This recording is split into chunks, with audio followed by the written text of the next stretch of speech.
Você já se perguntou o que faz uma organização como a ONU ser efetiva ou não? Afinal, ela é importante? Para que serve?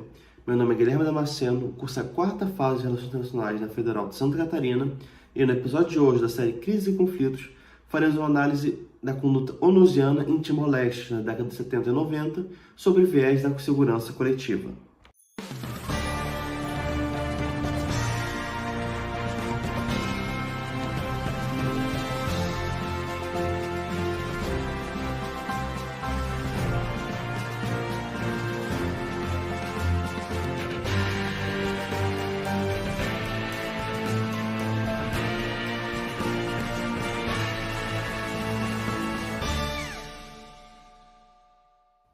A República Democrática de Timor-Leste é um pequeno país do Sudeste Asiático, localizado na metade oriental da ilha de Timor, dividida entre timorenses e indonésios. O território foi colônia de Portugal desde o início do século XVI, e as fronteiras atuais entre Timor e Indonésia resultaram de um acordo entre portugueses e neerlandeses no século XVII. No pós-guerra, a ONU iniciou esforços para a descolonização de territórios não autônomos. E Portugal, desde sua entrada na ONU, foi muito pressionado sob o argumento de garantia do princípio de autodeterminação dos povos. Esse princípio, inserido na Carta da ONU, foi reafirmado a partir da Resolução 1542, a qual afirma, segundo seu preâmbulo, que a negação do seu direito de autodeterminação constitui uma ameaça para o bem-estar da humanidade e paz internacional. Nesse trecho, fica explícita a preocupação por segurança coletiva, caro às Nações Unidas. De acordo com Dirata, em seu livro Collective Security, segurança coletiva são instituições multilaterais criadas pelos Estados para estabelecer e preservar a paz por meio da cooperação.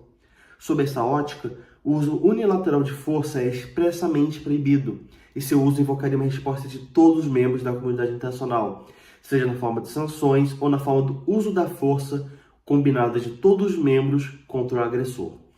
Dessa forma, compreende-se o embate da ONU à colonização, visto que essa fora vista como ameaça aos princípios da comunidade internacional, pois ameaçaria a paz. Assim, a ONU continuou seus esforços até o ano de 74, ano da Revolução dos Cravos em Portugal.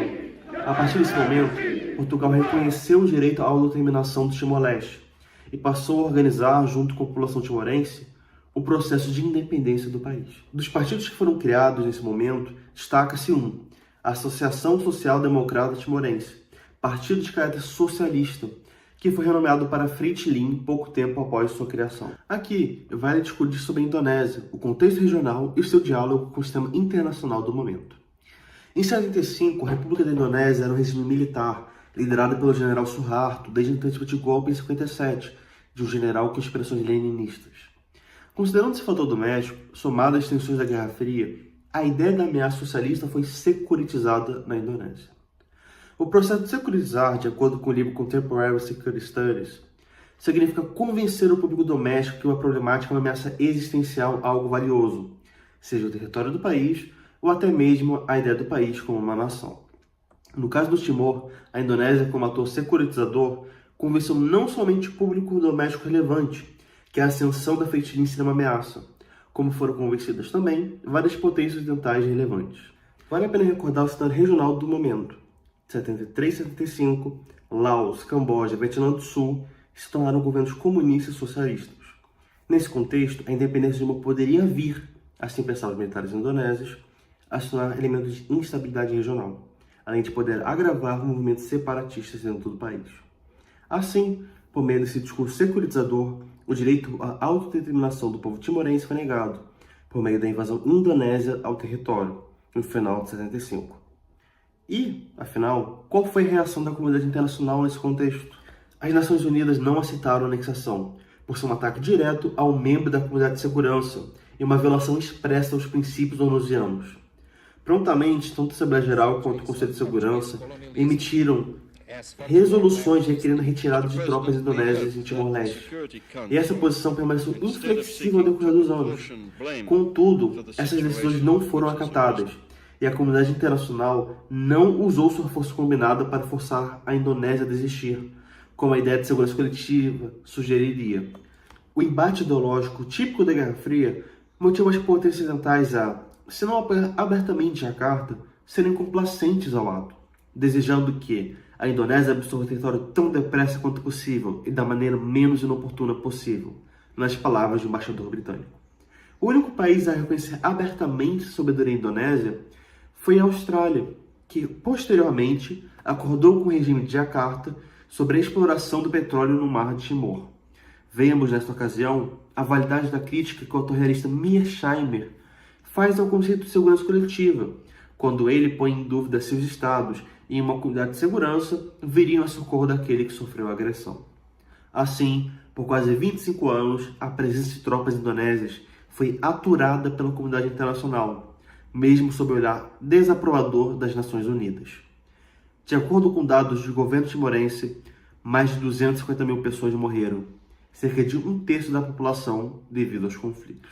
Na última década do século XX, porém, o Muro de Berlim é derrubado e a União das Repúblicas Socialistas Soviéticas é desmantelada. Com isso, temos o fim da Guerra Fria e sua lógica, que ditava até o momento as atitudes dos Estados. Como consequência, há o desaparecimento do código de referência da Guerra Fria, que condicionava as posições das potências com maior influência na região, nas palavras do embaixador português Fernando Oliveira Neves. Como consequência, a opinião doméstica dentro dos Estados pressiona seus governos sobre suas posições, principalmente pela contínua luta de Portugal de trazer atenção às violações de direitos humanos em Timor. A divulgação de crimes e massacres, como o terrível massacre de Santa Cruz, reportado pelo jornalista britânico Mark C91, que ceifou quase 300 vidas e feriu outras centenas. Por isso, a imagem indonésia quanto à comunidade internacional desgastou-se e a diplomacia de Jakarta tentou ao máximo apagar o incêndio à imagem do país. Ao redor do mundo, estados ocidentais demonstraram que não ficariam mais de olhos fechados, pressionando econômica e politicamente a Indonésia.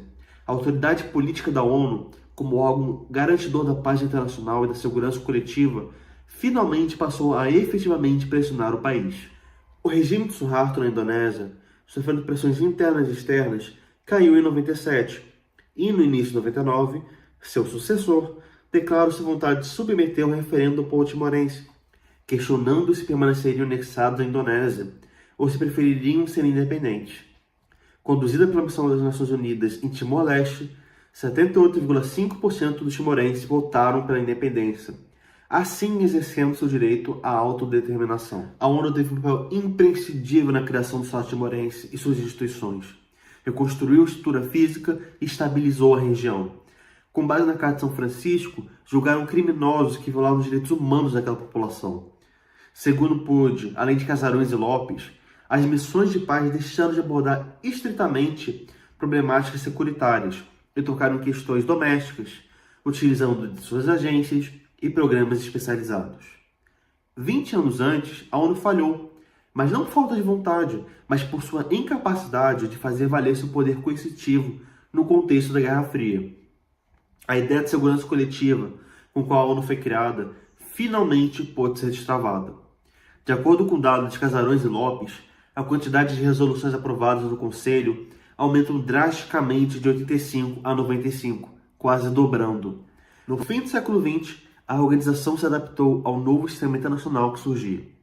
Sua eficácia na reconstrução de Timor-Leste credibiliza a autoridade política da organização. Embora possa ser criticada sua incapacidade de mobilizar seus membros, a importância da organização no sistema internacional contemporâneo é inegável, mesmo que seja limitada pelos estados que a compõem.